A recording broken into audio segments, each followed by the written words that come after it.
Thank you, Mr. Chairman. I want to talk a little bit about the dark web. Seems like every day we're seeing a news article or someone being arrested that has used the dark web or encrypted messaging or payment services to sell or buy fentanyl. In fact, just yesterday we saw nearly 300 people that were arrested for breaking international drug enforcement operations. It was a record-breaking day to see what happened, and obviously this was targeted at these people selling fentanyl and other opioids on the dark web. My question is, what are we doing? Can you tell me a little bit about the efforts between HSI and CBP to target these traffickers online, specifically on the dark web? Yeah, any of you. Sure. So from our perspective, what we're looking to do is that initial identification of potential individuals who are moving these goods. In many cases, the dark web purchases are for personal use, not necessarily for distribution size. So obviously interdiction is a key part of that, but once those individuals have been identified, whether it's an individual or some type of selector data, we do share that across the CBP enterprise, but also with our investigative partners to take that to the next level for the full-on investigations. Senator, thank you for mentioning that case yesterday, which HSI played a very strong role in. I think that the rise that you're seeing in these online marketplaces directly correlates to the change in society that we're seeing, where people are less likely to want to do a face-to-face transaction with someone. They can buy their narcotics on the web. Instead of having to pay in person for something, they can use cryptocurrency to buy those things. So we're committing more and more people every year to cyber-enabled investigations. We're having to train them, equip them in different ways than we ever have before. And really the ground level place where we're doing that is at our Cybercrime Center. It's here in the National Capital Region. It's where everything happens in those types of investigations. And I have an open invitation for anybody on the committee to please visit and see what we're doing there. Absolutely, I'd love to visit.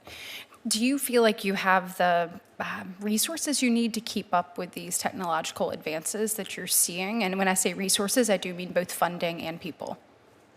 I think it's difficult. I think the people that we're having to hire to do this are coming from a different walk of life than what we hired traditional law enforcement agents from before.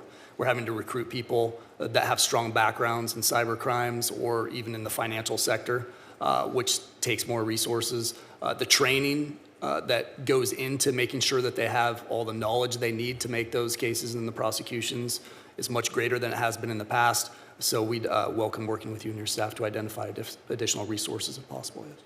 Thank you. Does anyone else have anything to add on dark web? No. Last question, Mrs. Sabatino, I want to ask you. As we've seen time and time again, whether it's smuggling of people, money, weapons, drugs, the cartels are able to adapt their methodology and make sure that they take whatever system we put in place, and then they seem to find a way to try to be 2 steps ahead of us. What trends are you seeing as it relates to how drugs are being brought in, particularly when it comes through our ports of entry? So in personal vehicles, we know the chair referenced that less than 40% of them are currently being scanned, and it's my understanding that even in the 40% that are scanned, it's not the entirety of the vehicle that is scanned every time. So one, is that correct? And then 2, the trends you're seeing with entry. Currently, with our scan rates, we're at 1% to 2% for passenger vehicles and about 15% to 17% for commercial conveyances.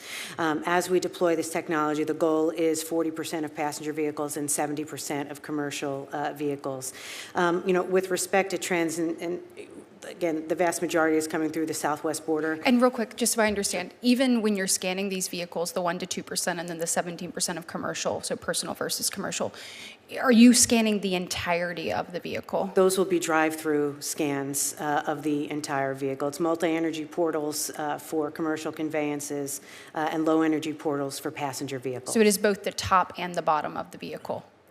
Yeah, we can get you a more fulsome briefing on exactly the nuance of it. I'm not going to be able to explain technically. Okay. But just making sure that they can't get ahead of us. If we're only scanning one portion of the vehicle, then obviously the drug cartels start to put things in other places and that type of thing. So that will be great information. No, and I think what's important also is that it's one tool of many that we have. Our canine teams, certainly intelligence and analysis, our skilled, CBP officers, all of these resources that we commit to the screening of these, result in the interdictions. Absolutely.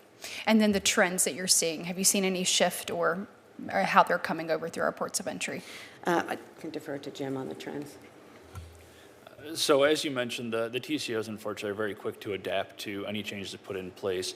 Some of the things that we have seen in the recent months that have been kind of a growing concern is obviously the conveyances have not changed, but some of these smuggling techniques within them. So we've seen the growing use of what they call low boy trailers, the trailers that have a very low section but have very heavy equipment on them, Okay. Hiding narcotics within those. Growing use of parasitic loads. So loads that are attached to an unwitting person's vehicle. Sometimes it's a magnetic attachment at the bottom with a GPS. With some vehicles, they're able to actually pop the trunks from underneath. Narcotics are concealed within. An unwitting person crosses border. They show no signs of nefarious activity for an officer to pick up because they don't know it's there. And then the vehicle's either followed or GPS is followed later on to remove those. So unfortunately, the groups have certainly evolved with our technology. And do you feel like you have the proper technology to be able to detect this? I know that this question was asked previously, but just following up on that.